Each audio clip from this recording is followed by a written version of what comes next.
I left me going like this for a because second. people are on Zoom. Yes, we do. We have people on YouTube and Facebook. Oh my goodness. Okay. But his family thought, yeah, it's a good thing. All right. We can take our masks off, but we like ask everybody else to keep them on for now. So He decided. Carl. everything- we're gonna get started. I'm gonna do just a quick introduction and then we'll chat. Awesome, sounds good. So, just wanted to welcome everybody here to One More Page Books in Arlington.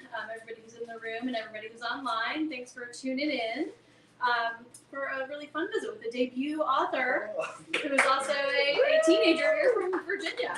For those who don't know, Matthew Merril, when he was just 10 years old, was in the finals of the Kids Baking Championship on the Food Network and has appeared on Chop Jr. and Guy's Grocery Games. He now has a massive TikTok following, so we were a TikTok star. And we're happy to welcome here to introduce his new book, Teen Baking Bootcamp, that comes out this week. So Midland, tell us a little bit about that, and then I have a few questions for you. Sure, yeah. So I guess the first thing I'd say is being on Food Network as a child was just sort of like a dream come true. And then transitioning out of that, like going into high school, I think cooking it was definitely my main hobby outside of school, but it sort of took the back seat. And once, COVID hit, there was no more. I was actually supposed to do another like 6 Food Network show, and that got canceled. And along with, everything else, there was nothing to do. And I think me, as well as millions of other teenagers, started baking, a lot. So I decided to post a few TikToks of that, not really expecting anything, just for my friends to see. And I posted one TikTok that was a montage of all of the cooking shows that I've been on. And it for some reason just got this massive, amount of viewership and all these comments asking, oh, we'd love for you to show us some of the recipes you made on the show. And that's sort of how I got started making all of these TikToks that I still make today. Even posted one probably like an hour ago. And through that, TikTok, I've had some really incredible experiences, like working for Disney, judging a baking competition for Pillsbury with Duff Goldman from Kids Baking Championship, for any baker fans out there. And yeah, so I was approached by one of the publicists from the publisher to possibly write a cookbook, and that leads us to where we are today. I spent a year compiling and testing, editing all these recipes that I've used for my entire baking career, and then the manuscript deadline was the same day as my big 12-page junior year history paper, so it was just it was fitting that it's called Teen Baking Bootcamp, because there was just so much going on, like it's within the time of me being a teenager along with the book. So over the summer, I shot with an incredible photographer, Tom McGovern, shout out to him. He was incredible, and I only had a week to shoot every single recipe, but it was some long nights, but got all those recipes down and shot, and I'm super happy the way it all turned out and came together. That's great. Thank you. So I do have a few questions, because I have a 9-year-old, and I cannot imagine her being on TV next year. So how did that happen when you were 10? I always wanted to be on TV, on Disney Channel, actually was the original. I wanted to be a Disney Channel star as a kid, and I asked my mom, and she always said, we just don't do that in our family. Like, we're not stage parents. Like, there's no way you're gonna be on TV as a 10-year-old. But I was very persistent, and obviously from a really young age, I always loved baking and being in the kitchen. And this was right at the time when the idea of a kids cooking show was just sort of becoming popular. And I watched the pilot season of this show called Kids Baking Championship on Food Network, and I was watching these kids, and I was like, I could totally do that. So I did some research online, and I found out that they were casting for the next season. And I actually wrote an email from my mom's perspective saying, because they were only accepting, emails from parents, and I said, my son would love to be on your show. You went into my email. But the thing that sold her, that allowed her to send this email, was my use of my vocabulary words for homework. So the email actually read more like, Matthew would be jubilant to be on your show. And so after that, it was a series of interviews, and I had to film myself cooking at one point. And then the last step in the whole process was going to LA for 3 days and filming an in-person like interview type audition. Yeah. Wow. Is it only baking for you? Do you like cooking other things, or is it really baking? It's definitely a good mix of both. I remember when the sort of people from Food Network asked me to do Chop Junior, I was definitely a little intimidated because a lot of my background is definitely just cooking and like savory dishes, but I definitely do I'd say it's pretty 50-50 in the amount that I like to do, but baking holds a special place in my heart, just sort of the start of all of this. Right. Can you tell a little bit more about the process of putting Yeah, the book together? course. Were you baking lots of things, and then narrowing it down? How did that go? So I think the general my vision for a book that I always wanted to create was a cookbook by a teen for teens, or by a teen for younger bakers, or honestly any baker who wants an introduction to the kitchen. So it goes over all of the fundamentals, but allows for fun in the kitchen. So every chapter has a different ranking of difficulties of desserts. So I guess the original idea was that you go through the chapters and you sort of make all the recipes, and by the end you sort of have these great skills in each of the desserts or the pastries that you're making. And yeah, so there's a difficulty rating of 1 to 3 whisks for each recipe.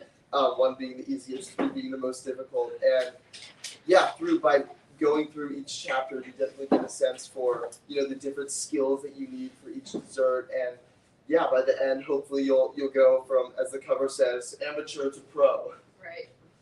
What do you think is the hardest thing for somebody who's just getting started about baking? What's going to be the most challenging thing? Being precise in the kitchen, and also being tidy, which is something I'm still working on today.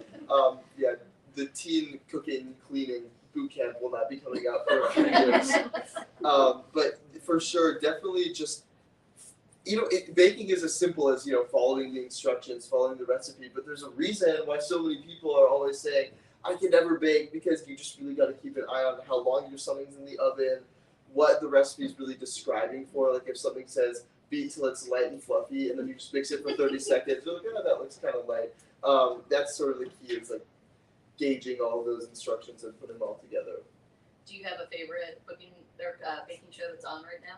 Favorite baking show? Oh, that's such a hard. I guess good stream. I guess you can watch anything. Yes, now, right? yeah. I always loved. For the first Kids Baking Championship was always my favorite growing up, and same with Guys Grocery Games. Okay. When they asked me to go on that show, my mom can attest, I was like freaking out, because I love the grocery store. I love walking down the aisles and just looking at the different ingredients. It's very inspiring to me. So those two were definitely some of my top shows. And then I also love Barefoot Contessa. It's very good. Yes, yeah, she's great. Do your friends bake? They've started to, I think. Hopefully I've had a good positive influence, but I think for the most part they just appreciate when I bring my kitchen creations around. Yeah. What's your favorite in the bootcamp book? Do you have a favorite recipe, or? That's a really hard question. I think I love a good chocolate chip cookie. I love the Blondie recipe, which I've actually brought here today. Sorry, online people. Next time. And then, yeah, those two are the simple recipes that I think are really amazing. And then the s'mores French macarons. So that's sort of another recipe from Kids Baking Championship that I the exact same recipe that I used from the show, and just one that I've been working on for quite a while now. Did they film everything in LA? They did, yes. That was a Hollywood star. Yes, It was a lot of fun. What it feels like when you're there. So with all of this, the TikTok, the online, the TV shows, the book, do you have a favorite part of everything that you're doing right now? That's such a hard question, because there's just so much to be so grateful for. And I think just the ability to experiment in the kitchen, and just sort of have people who are willing to listen to my expressions of love for cooking, just having an audience of people who are excited to bake, and just being able to inspire younger people or in the kitchen is something that has been just super fulfilling. So I don't really worry about, how many views a TikTok gets, because if I know that I've made an impact in just one like viewer's life, I know it sort of sounds a little cheesy, but it really does like just mean the world. So that, I think, for me has been like the most fulfilling and like heartwarming. I do have a couple more questions, but I want to see both remind our online audience if you have questions. We have somebody check in for that, and so they can incorporate that into our event here. But if anybody here has any questions, do you want to ask a question, Matthew? I've always wondered, when you were on Kids Baking Championship, did you have to like have those recipes memorized, or did you have recipes there? So Can you repeat that a little bit for this? yeah, so the question is about recipes on the show. So I think a little bit of that is sworn to secrecy, but what I will say is that we do have a training, boot camp, for lack of a better word, that where they make sure that all of the bakers know how to make. They never tell you the challenges. That is something that I wish they would have, but they don't do. But they make sure that all of your like fundamentals of baking are there, like, so they're not just throwing you into this arena for you to watch you fail, because nobody wants to see that. But yeah. Anybody else? Do you have a question? Are you planning on going to a college that like specializes in like cooking, or are you going for something else? So right now, it's actually funny you asked, because I'm just waiting to get all of my college decisions back. But I think I'm definitely looking for a way to incorporate, food and cooking into that like college experience. Yeah, just be able to like keep up all, like content creation, and like maybe writing the next book would be really amazing to be able to do in college. So definitely taking that into consideration for, like where to go next year. How long was the filming process? So the filming process for Kids Baking Championship, it was all very unclear at the beginning, because they just sort of booked us in a hotel for an indefinite amount of time. So it was this big, mystery of how many episodes you would last. Luckily, I was very fortunate to make it to the grand finale, which was an 8-episode long process. So we arrived to LA July 11th and finished August 3rd. So it was just about a full month of filming. That's a lot of baking. It was a lot of baking. A lot of interviews, they asked all those questions, and all those dramatic cuts where they say like, I don't know what I'm gonna do, like I have to restart my recipe. That took up the most time. What was the first thing you learned how to bake that you can remember? First thing I ever made, I think, was French toast. That was one of the earliest memories I have is with my sister, who's in the back. She definitely had a big inspiration for me in the kitchen, because she'd always be like making pancakes. She's nodding her head. She likes to take credit for that as well. So that was definitely the first thing I ever made on my own. And I remember my mom coming downstairs and just being really confused as to who made French toast. And that I was like 8 years old and using the stove by myself. And then the first thing I ever made outside of, like breakfast foods was a cake in 3rd grade for my friend's birthday. So baking for other people has definitely been like a big part of it from the very beginning. Jeremiah, anything online? Not yet. Okay. I have another question about. So outside of all of this, what else do you do? Right. So I have pretty long school days, so you'll notice that some weeks I definitely don't post as many things just on TikTok or Instagram. And I'm very big into the theater department at my school. I'm actually the president of the Thespian Society, so that does take up a lot of time. And then I play 3 sports at school. Wow. I was recently a captain of the swim team, and now I'm on the tennis team.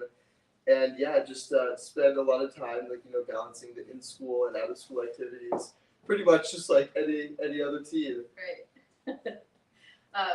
Do all your friends ask for a cake for their? Oh yeah, quite frequently. That's definitely a big request. Or cookies. That is, yeah. Muffin Monday. Mm-hmm.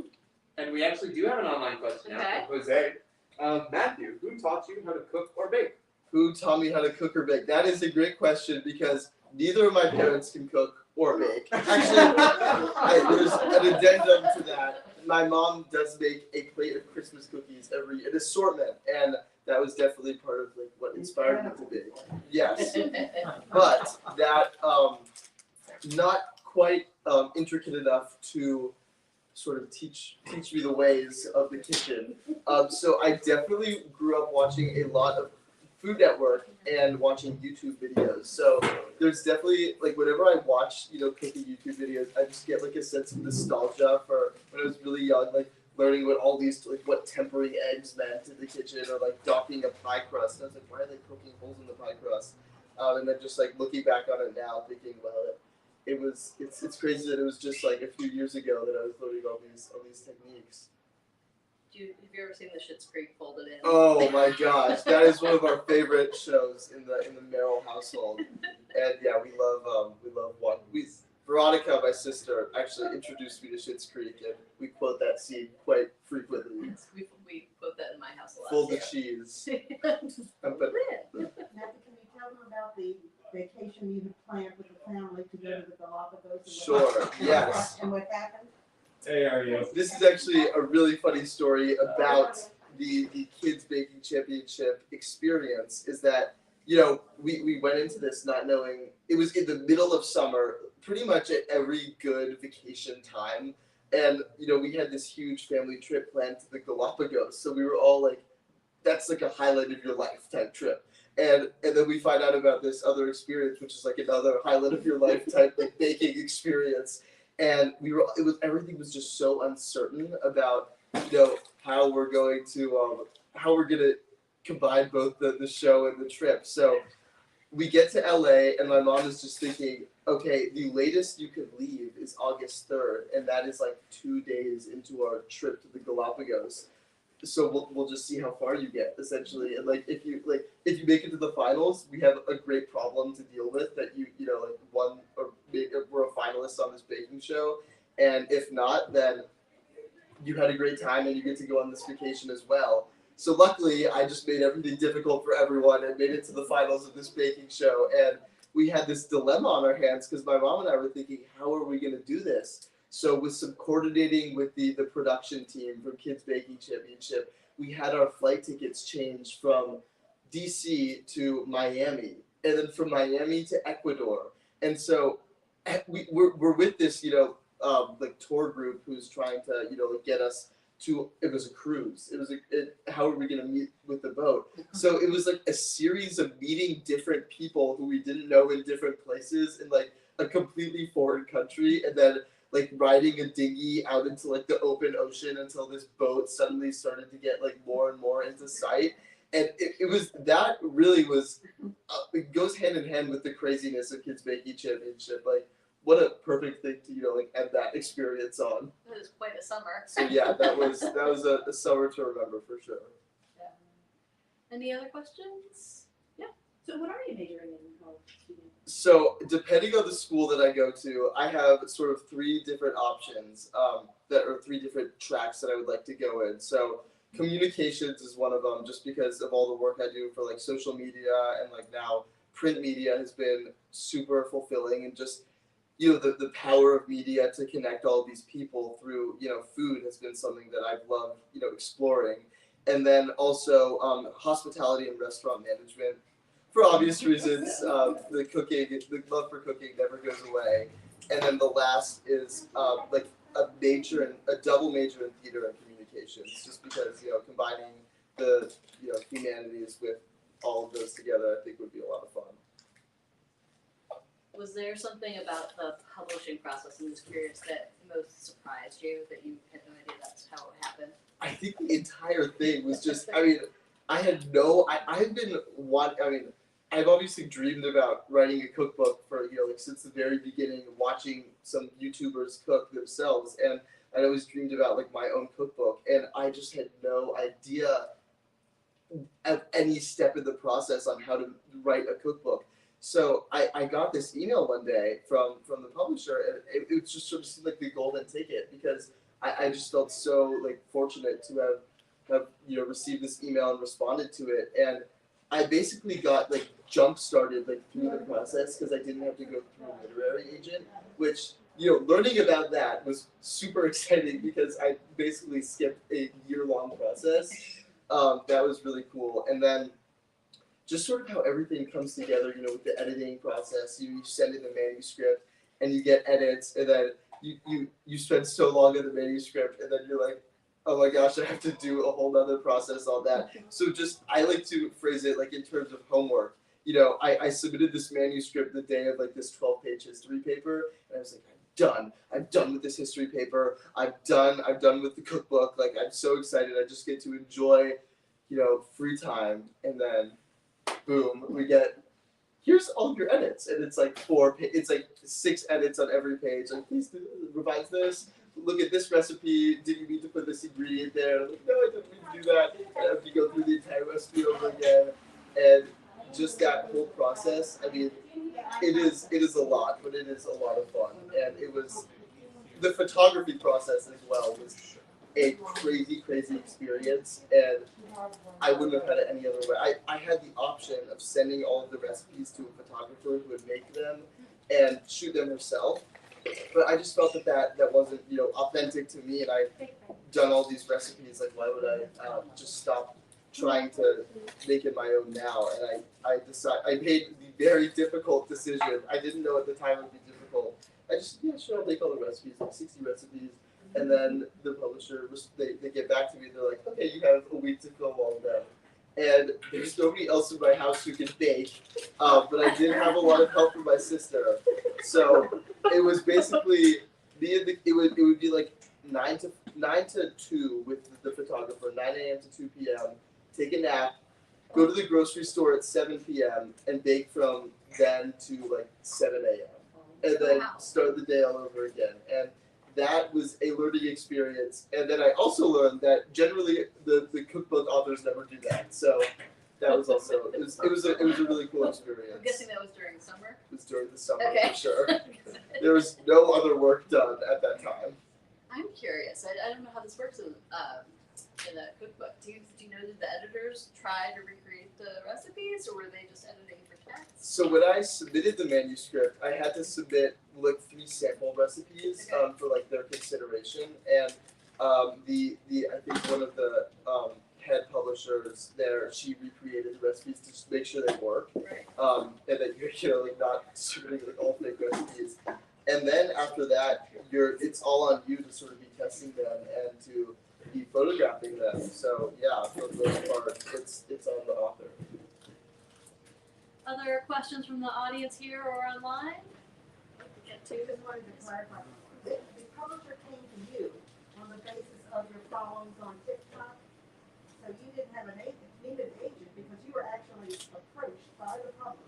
Yeah, so I guess I forget that that's like a super unorthodox way to write a book, but basically the way that you normally write a book is you have an idea for a book or a manuscript, either one, and then you pitch it to a literary agent, and then from there they send that to all the different publishers, and it's sort of just whether or not a publisher will pick up your book. But this publisher, Page Street Publishing is the name of the publishing company, and they're a little different because they accept manuscripts from people without agents, or they reach out to people. So this whole idea of like an influencer book is sort of coming back. You see all these like poetry books from people who should not be writing poetry, but it's sort of come back in the same way that you have cookbooks from people with established followings that you might not. It's sort of a lot quicker because you can bank on your following or the momentum that you have. So they are pretty quick on like skipping that whole literary agent process, but for some people they definitely have to spend a lot longer on their manuscript and their pitch and all that. Lots of rejection. You guys Yes, skipped that I part. did. I was very lucky for that as well. Another online question? Yeah. Jose asks, what is the one kitchen tool you can't live without? Oh, One gosh. kitchen tool you can't live without. That is a tough question. I mean, I feel like saying the oven is a little bit of a boring answer. I'm trying to think of a special gadget that I have that I really love. I have like this old-fashioned whisk tool that I use that I make whipped cream with all the time, and it's sort of like, I think it's from the 50s, and you just like crank the lever and it whisks it really fast. And I just like making things from like, not with a mixer, like with a machine. I just feel like I did like more, even though I didn't. It's the same recipe, but I just feel like more like fulfilled, like it came from my own two hands. So yeah. There's another. Yes. Who are your inspirations? Right. Okay. Well, I do have tons of inspiration. Both my grandma BB in the back and my grandparents Grammy and Gramps have all been, and my mom. She's in the back. My mom inspired me to bake. That is so I grew up, in the kitchen all the time, just watching these various chefs or home cooks around me. My grandma BB bakes. She's Middle Eastern, so she's from Iraq. So her cooking style is sort of based on what you have on hand. And when she came to America, she really only had, like American ingredients. So all of these recipes that she was so used to making, like she had to adapt. And I feel like that's sort of where a lot of my inspiration comes from. And just like looking at those like cultural roots and how that's inspired me. And then my mom, of course, as I mentioned, she makes her assortment of Christmas cookies every year. And that, she has a funny story that she likes to tell about how I would go around when she was baking her toffee and I would just like be playing with the oven all the time and I would twist the knobs on the temperature up to 500 degrees.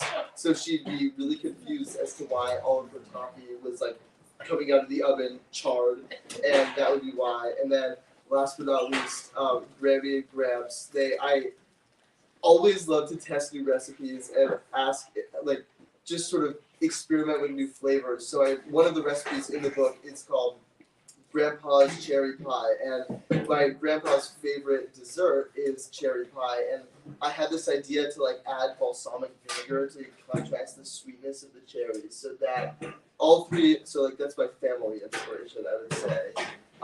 And then I guess like Duff Goldman, I always just thought that he was like the coolest chef ever, and I wanted to like make desserts like him, and like being able to work with him was just sort of a dream come true like multiple times. And yeah, he actually has if you look at the back of the book, he has one of the blurbs on the back, and that was just such a huge honor.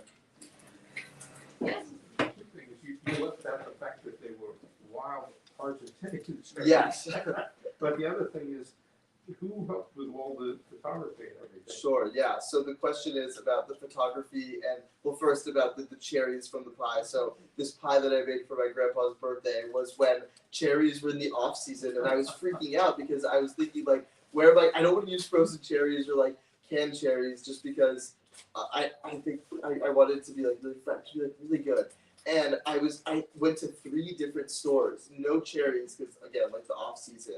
Until I went to this one Harris Teeter where they had like these wild Argentinian, like they were marking it up super, like, really nice cherries, and they're made for a really nice pie.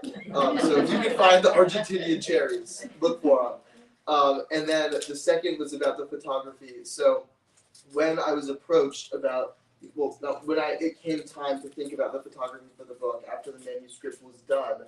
The photographer or the publisher, sent me a list of 3 different photography choices. So there was the choice to, send all the recipes to a photographer in I think Chicago and just be done with the whole book process until the editing would happen. And that just sort of didn't really feel authentic to me. And then there were 2 photographers, one that I would go to their studio, or one that would like build a studio in our house for a week, like a makeshift studio. And transporting baked goods, I was very worried about that. In the studio, I live in Virginia and it was in Baltimore, so I said, we're getting the one that comes to our house. And the catch for that was that we'd only have a week to make, to shoot the cover, which takes a full day, and then the other 60 recipes in the other 6 days of the week. So that was sort of the structure of like the photography process. And then, Tom McGovern at Food Photographer on Instagram, I saw his work and I just couldn't process the fact that the things that I was making could ever look like that. So I remember seeing first of all, we had to give up our like dining area of the kitchen for the whole week. And I just watched it. My sister's shaking her head because she's remembering these fantastic memories. He like just started bringing all these boxes into her house and like constructing these different like contraptions for cameras and these different backdrops and this whole monitor. And I remember seeing the first shot. I think it was the donuts, the first thing we ever shot. And I just thought to myself, like, it was so surreal. I was just felt so like grateful to be like working with someone so talented, so huge. Like, this would not be the same book without his help. No, actually, I meant the photography back in the beginning. Oh my gosh. Yes, special shout out to my grandpa for always loving to photograph all of my Well, desserts. not just that, but during when you first started, somebody else was taking the pictures. So wasn't it your dad? Yes, yeah, I do owe a lot of credit to my dad for my love for multimedia. While my mom was the Christmas baker in the house, my dad was the one who always loved to make videos. So he would always be on Final Cut Pro on his computer, and he would just be like doing work, and I would, what is he doing? It felt like he was watching some like computer programmer like making a new software, which really is sort of similar to what video editing is, and that always really inspired me to like. He always loved filming and then editing, and that is sort of again like what I'm doing still to this day. Sounds like you have a really good mix in the family of Yes. being able to pull all the different skills. Yeah. Matthew, do you want to tell everybody about the food stylist that worked with Mom? Yes, so we had a food stylist from the area named Diana Jeffra, and if she was not there for the first day, I think all of the recipes would have looked a little different, because she showed us like all the tricks of the trade, how to like use rubbing alcohol to get off like the different crumbs that are on the sides of the slices of cake, and how to add like make things shine and make the chocolate look melty, and even especially when you made something like 2 hours before and you want it to look like it's like fresh out of the oven. And with my sister's help, we were able to like recreate that every other day for like the photography of the book. It's weird that that's making me hungry. Like that description. You had a question. So you said you were interested in theater. What part about that, like the acting on stage, like specifically like musical theater or like the tech backstage? Yeah, so I definitely do. I definitely love acting on stage. I've been doing that for a long time. So this year I got to be the lead in the musical at school, which was a lot of fun. But I do dabble in backstage work because I took 3 semesters of set design and like theater design with it was just me in the class with 3 teachers. So that was definitely an experience I will never forget, and a lot of homework. But yeah, that I definitely like the arts has been a huge part of like coming to love baking. Question. I have one question. How old were you when you started being interested in the Sure, baking and yeah. cooking? So as I said, from a really young age, the whole story with my mom's Christmas cookies when I was like 4, me wanting to like play with the ovens and turning the heat up to 500 degrees. That is, I think, where the first like seeds were planted of like that I could really love to be in the kitchen. And then I would say probably when I was 8 years old, that was when I really like started making French toast. I started making the first pastry I ever made was cinnamon rolls, and looking back on it, they were atrocious. Like seriously, like I tasted them and I was thinking like at the time I was super proud of myself because I was 8. I just made cinnamon rolls with like yeast and like working with like proofing dough was so cool to me, but they were bad. But over time, I definitely learned that you have to like use the right temperature of water to activate the yeast, and from there it was just sort of like that was like the very beginning of like learning all these foundations of baking. Did your family just humor you on that so that? I think I maybe I was being lied to at the time. Oh, this is so good. Yeah. Someone asked about going to college, and I thought it would be fun to share with everybody one of the essays that you had to write for the college. Comment out by saying. Well, I mean, the college journey can be rewarding. It's frustrating going through it, but there were some kind of fun moments in there, and I think that one essay, you know which one I'm talking about, that you wrote that I thought was so interesting. About the theater and cooking, that the one? Meyer. And, Oh, okay. and online, we're talking about the college essays. College essay process. Too soon to talk about that.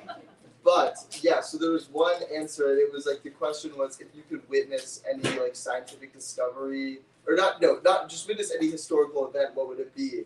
And my answer was like Louis Meyer's like examination of like the temperature that amino acids brown at, and like of course like, if you're hearing that, you're like, what does that mean? And me too when I first heard about it. But it's actually like it's the reason why you bake everything at 350 degrees, because like through his discovery, that is like the ideal temperature for like browning on cookies, or like it's the same reason why steak gets really like charred and crispy on the outside. So yeah, like learning to love how to cook has definitely been like super impactful on like every other aspect of my life. I feel like especially baking, there's a lot of science. Yes, yeah, there is too much science. So I have a question about the literature portion of the book, Sure.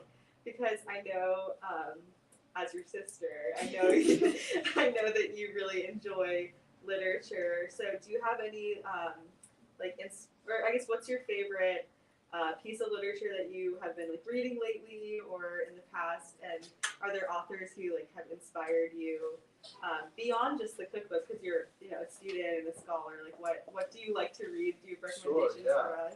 So Great in a bookstore to ask. yeah, I know. We didn't know that. Yeah. Well, in terms of like chef authors, it doesn't get better than Anthony Bourdain in my opinion, and I think that I watched this documentary about him, like it's called Roadrunner, I think, and I watched it with my mom, and I didn't know anything really about him at the time, other than like he was big in the food world, and his like view on what food could be and like how it impacts everybody differently, and like his restaurant industry experience was so.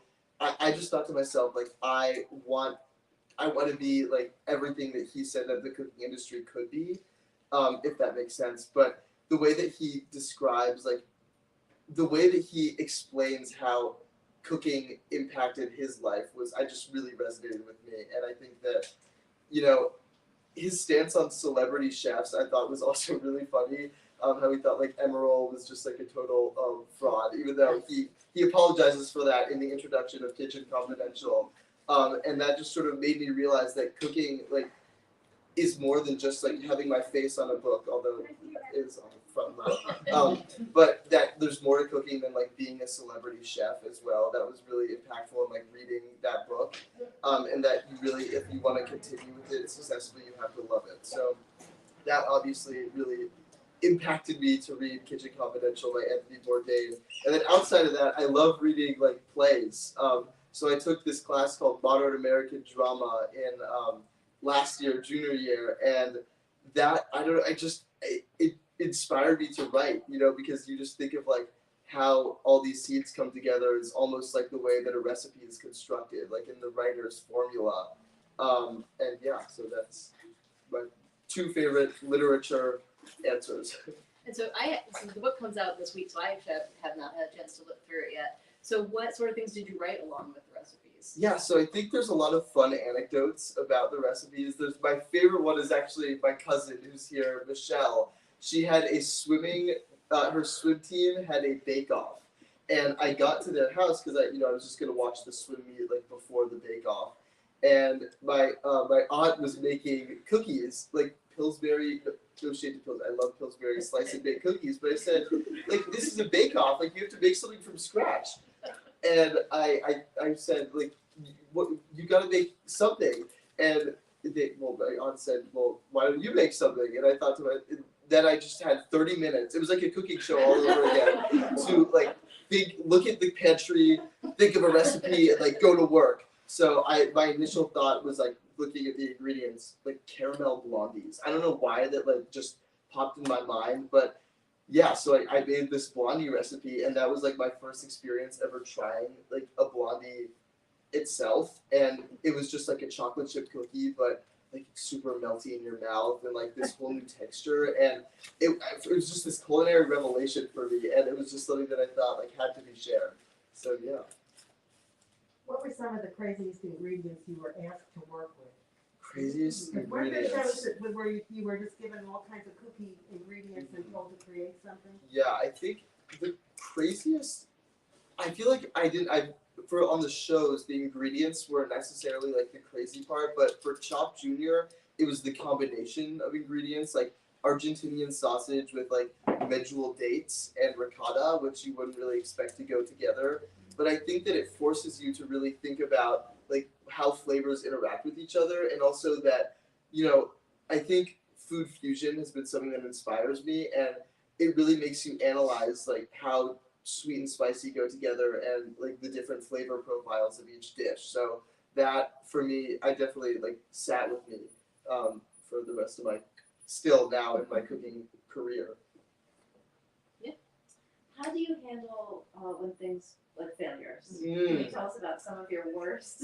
Well, I have a great story about cooking failures because there are lots of them, quite often actually. This was my freshman year of high school, and every day as I go to school, I pass by the National Cathedral in DC, and I looked at this cathedral and I said, this looks like a gingerbread house to me.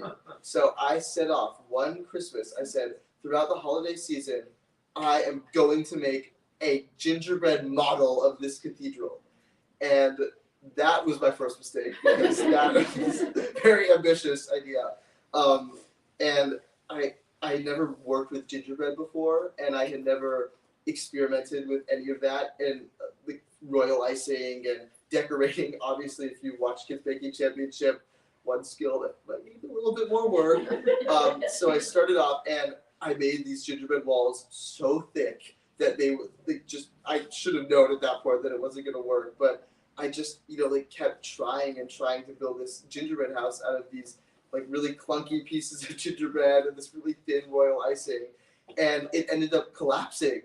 And after I'd spent like 4 weeks on it, and it was terrible, and it was so sad, and it was devastating in a way. But I think that's a part of the fun of the baking. Well, I didn't think it was fun at the time, but I think I realized after that that's like a part of the experience of baking, is that it can't always go right, and that's how you learn, especially for young bakers. Like, if I hadn't made those cinnamon rolls that tasted like bricks as you're chewing it, like super terrible dough, I never would have understood like what a good cinnamon roll tastes like, looks like, or what the process is to make it. So I think like through failure, really you learn in life at all, but in the kitchen especially, that like you're forced to re-examine every step that you made and recalculate in order so that the next time it works even better. And I remade the gingerbread cathedral my junior. That was the resolution of the whole story. I'm so sorry I forgot to share that. My junior year, when it was online school, I was like, okay, if I really have time, I can remake this gingerbread house. And instead of royal icing, I used sugar, like melted sugar that sticks together really quickly. I made all the gingerbread way thinner, and for the stained glass windows, I used like Jolly Ranchers that I crushed up to like melt into the cookie. And all of those different, changes that I re-examined, they really helped. I made the cathedral out of gingerbread, so that was really exciting. And the cathedral posted it. And yeah, they posted about it on their Facebook, so that was You had a question? Yeah. Did you have a question? Oh yeah, I have a question. Great to see you. Surprise! Any advice for people who need to increase their social media? Oh, yeah, sure. I think consistency is key. I mean, I will say that I have been working at social media for a lot longer than like it may seem. I think I always wanted to be a YouTube star. I always wanted to be like all those baking YouTubers, and I made all of these terrible YouTube videos as like an 8th grader, and I would always watch these YouTube videos of these like influencers with like 2 million followers being like, yes, like I got like you should have to post every week and you'll get all these followers, and I did, and I didn't get any followers, and I was really confused because I was posting every week, and what I just had to like reevaluate was like what in in the videos that do get a lot of views, like what makes them really like shoot up in viewership and get all the likes, and whether it be watch time or comments about a certain aspect of the video, like analyzing what people are responding to, and then adjusting that for your next video. So like the learning curve, there's a huge margin for error because you're always learning. So like don't be discouraged from the beginning, and just like consistency is key. That part. Sure, working with the TikTok galleries. Yeah, sure. So I got a message like over the summer that like TikTok Inc. wanted to work with me for like this top secret project. And what it turned out to be was like they were analyzing like the type of viewership that like how to make content creators feel more welcome on the app that sort of has a connotation for being where you do dances or whatnot. So they were looking at, like different content creators with different niches, and yeah, I just definitely learned a lot more about video marketing and how to like really sell a video to someone. So that was a really cool experience. You still do YouTube, right? I mostly repost my TikToks to YouTube, and yeah, working towards that silver play button one day. Then I can make one of those videos. You just have to post every week, and you'll be TikTok, YouTube famous. Yes. So I had a question, kind of like pulling out from the cookbook and school and cooking, TikTok, all the stuff that you do. So I have a lot of kids, again, I'm your sister, so I have a lot of people who come to me and ask me, oh, how does your brother do it all?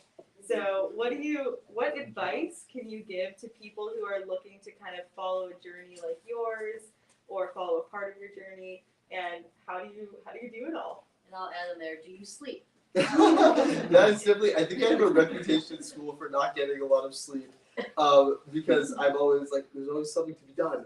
I think that the first thing I would say is like, I wrestled with this question for a long time because I've always like felt the need to do everything, and when I didn't, I sort of got FOMO, if you're missing out, of like different activities.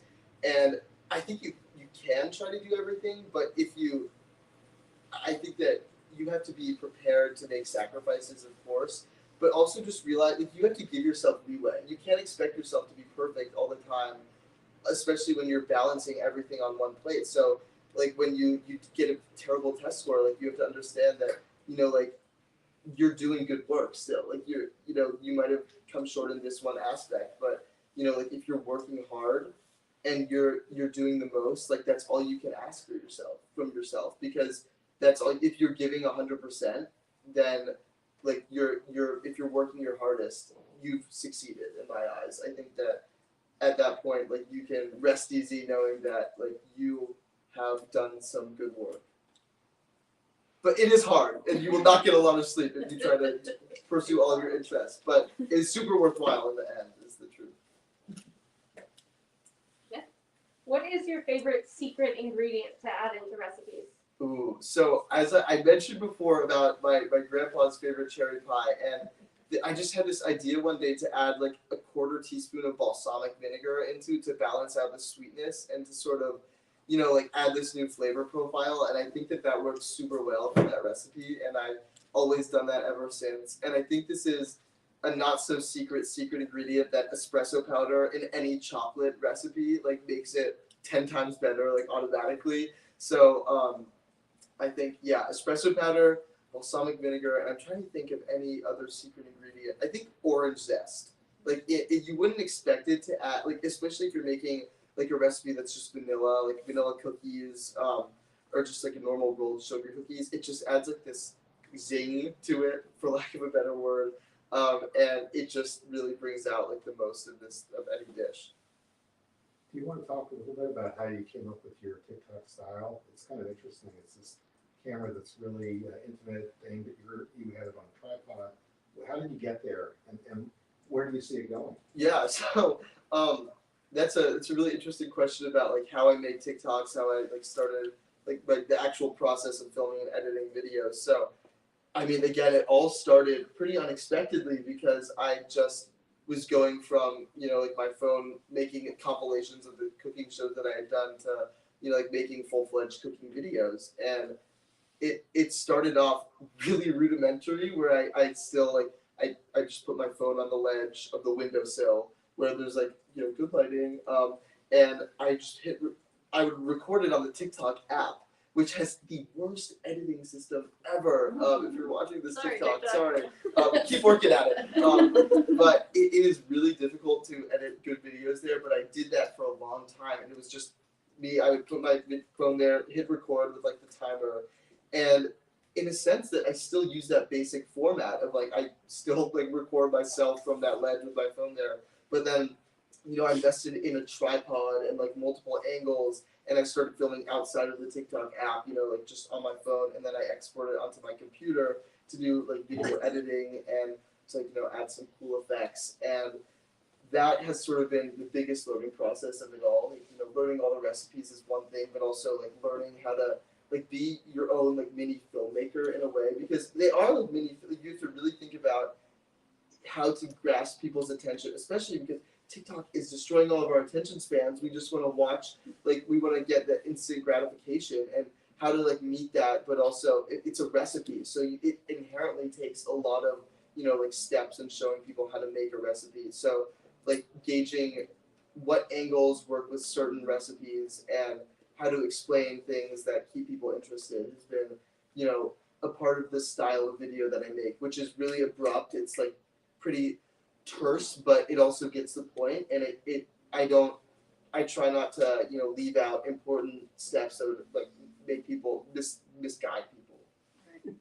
Are there any content creators that you look to for inspiration? Of course. So on TikTok, the app itself, Nick DiGiovanni, I'm sure you've seen him. He has like the knife that he like throws into his cutting board, and I think he really inspires me in terms of like what these videos can be for social media, because they really look like films. Like his camera quality is fantastic.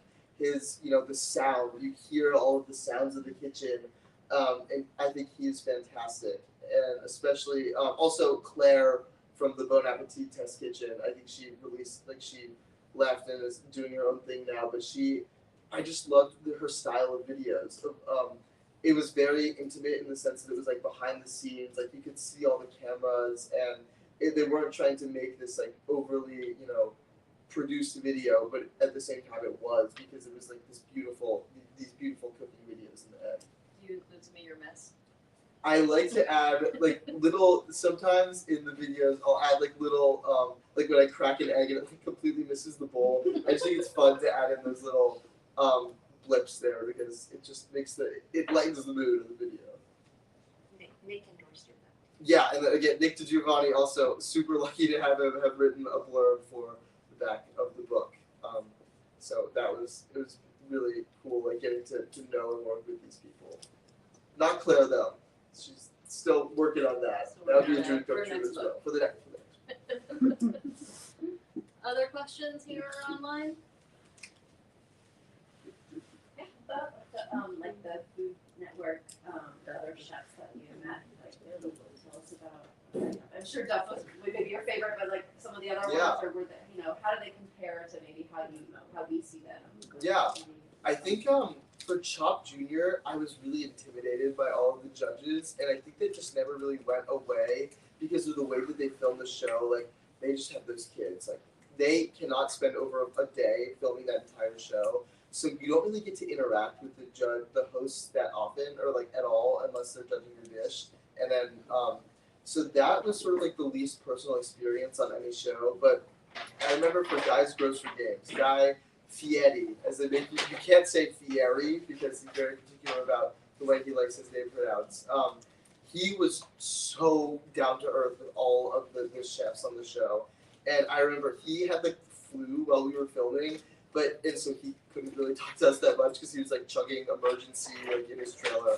But he was so kind into all of us, and he gave us like this pep talk before we went in for the show, and he said, like, they tell you this a lot as your kid's chef, but for some reason it just like resonated a lot more in the moment. And he said, like, all of you are so talented, and you have all won this competition just by being here. And I don't care, like, he told us that, like, I don't care who wins, but like how good of a person you are through all of this. And just, I think that the best experience I had was like the chefs who really emphasized that, like, being a good person trumps like winning in the kitchen. So that for me always like stuck with me the most. that leads to the question of how about the relationship between the competitors? How would you describe the way those relate? Yeah, so I think it's different for every show, especially because, like, again, Chop Junior, you're in and out, and you don't really get to know the competitors as well. But I do still keep in touch with one of them, and actually 1 and 2. But one, he has a podcast like where he interviews teens who are like working to build their own brand, and he's great, and we had a lot of fun on the show. But you just didn't really get to know them in the same way that you do for like an 8-episode round.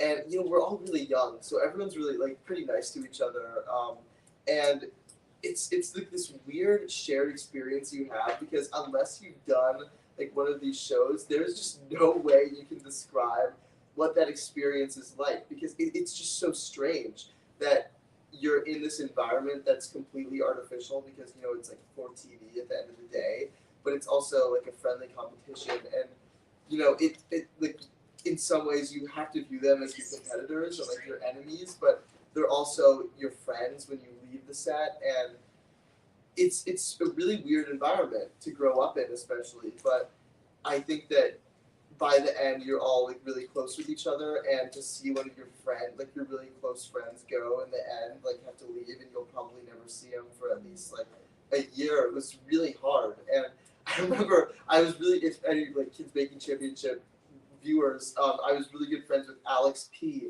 and he was just we had the best time. We went to Universal on our days off of shooting. We went like boogie boarding in the ocean, and like then he was just gone the next day. And I remember like the boogie board was at our like hotel door, and he had left it there, and it was so great like getting to know you. Like I hope we can stay in touch. So it's just like this crazy weird experience, but also like once in a lifetime and super fulfilling at the same time. Do you keep in touch with him? Yeah, I still keep in touch with him. He's actually at the Culinary Institute of America right now, so that's really awesome. What was the experience of being the judge? I judged for like being judged or judging other people. You judging other people. Yeah, so I did Pillsbury reached out to me too. They were doing this big campaign to promote their new Oreo Funfetti cake mixes, and that was, Pillsbury reaching out to me for like baking content. I was like, I was starstruck talking to them, and I wanted this to be like perfect. And then they told me that I'd be like judging my own baking competition with Duff, and that was like a full circle moment right there, where I was getting to judge a competition with someone who had been like critiquing my work for years. So that I was just very lucky to be there, and I think that in judging that contest, I wanted to be like the nice judge and just be like, you're all doing so great, because it's tough, like getting judged on something that it's very personal to you, like it's tough, but it was a really cool experience, and like all those bakers were so talented, and it was just really, I felt like like in the know and all that. It was just a really cool experience overall. Our hour is almost up. Any other questions for Matthew? Didn't you visit France and work with some of the French? Yeah. So I was also really lucky to go on a vacation to France, and I guess a lot of the cooking classes they do there are these like pastry chefs who run classes in their apartments. So I learned to make like authentic French macarons like in France. So that was, just another thing that really kept me like inspired to learn about like the history of cooking and how that like is still present today. Veronica? Yeah. Can you talk about like finding motivation to like keep going? Because I think especially during the pandemic and even before, like you had some things that you did, like opening a macaron business, like a small business, and then moving past that, going to TikTok. How do you have like any words for people on how to stay motivated and how to move past things? You kind of already talked about failure, but like how do you keep going? Yeah, so I think something that I forget a lot is that like I get to release this cookbook, and it's this huge honor, and I get to like have this TikTok platform that has gotten me experiences like publishing this book, but for a long time it just wasn't very successful. Like I had this macaron business, and it just didn't really go anywhere. I would just like make it was really fun to do, but it just took a lot of time, and it was just, you know, me selling macarons, and it didn't really take me to the next step. The same thing with YouTube. I would make these videos and they wouldn't get any traction or pick up any, you know, new followers, and I was doing that for years, and I was just, you know, I was really young, and I still am now, so I'm lucky to have sort of found that like momentum. But I think you just have to really love what you're doing, because if you're pursuing a hobby that you're only doing for you know, like notoriety, it's just, you'll get burned out because you cannot be successful for the entirety of it. There's going to be, you know, dips or plateaus, or even like the rise up. It's all, you just have to love what you're doing. And if you do love what you're doing, I think that it won't matter what sort of success you have, because if you're doing that activity, at the end of the day, you're having the best time of your life. So for me, that's been like baking in the kitchen. There were times where I had to question, like, why am I doing this? And I really like had to consider that it is because like it is my true passion. So Hi, Matthew. good to see you. Thanks for coming. Oh, thank you. So as your success has grown, you've also kind of grown alongside it. You're going through a lot of different things in your life right now. You're finishing up high school. I'm sure college is on the horizon. So how do you see your content and also your cooking evolving as you're evolving and changing with the trajectory of your life? Yeah, so I think like a lot of it is really unclear, of like, especially because like where I go to college or what I do. But I think that I still want to keep that, like it grows with me, in the same sense that I think if I'm doing the same like type of video in 10 years, it'll be like get kind of old and go, hey everyone, it's Matthew, and today we're making like the best. So just sort of like, I guess this book was sort of the step in the next direction that I'm sort of moving past like just doing, you know, TikToks, and sort of like making like a difference in the industry, and like sort of how to do that, and thinking just of different ways to, you know, like make a positive impact socially, or all of that, and like what the next steps are just takes a lot of like, you have to grow with it, in the same sense that it's pretty organic. Like you can't really plan out where it's gonna go. Like if you had told me 5 years ago that I'd be making like TikToks and have my own book, like I said, what's TikTok first of all, and then yeah, I just sort of it's crazy, just like letting the forces above like take care of it. Well, we're gonna let everybody hear, if you have a book or you want Matthew to sign, we have some more at the register for sale as well. If you'd like to get a book online, we're still taking orders online. So thanks everybody for coming out. One thing I want you to do is, when you stand up, just to make some room here for our line, just go ahead and pick up your chair, fold it, and just set it against the wall. Okay, Matthew, thank you. Congratulations. Thank you so much. Thank you.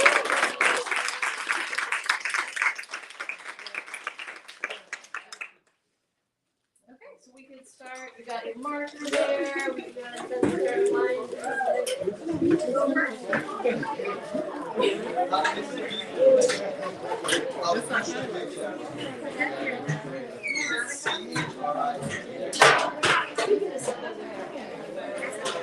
Yes.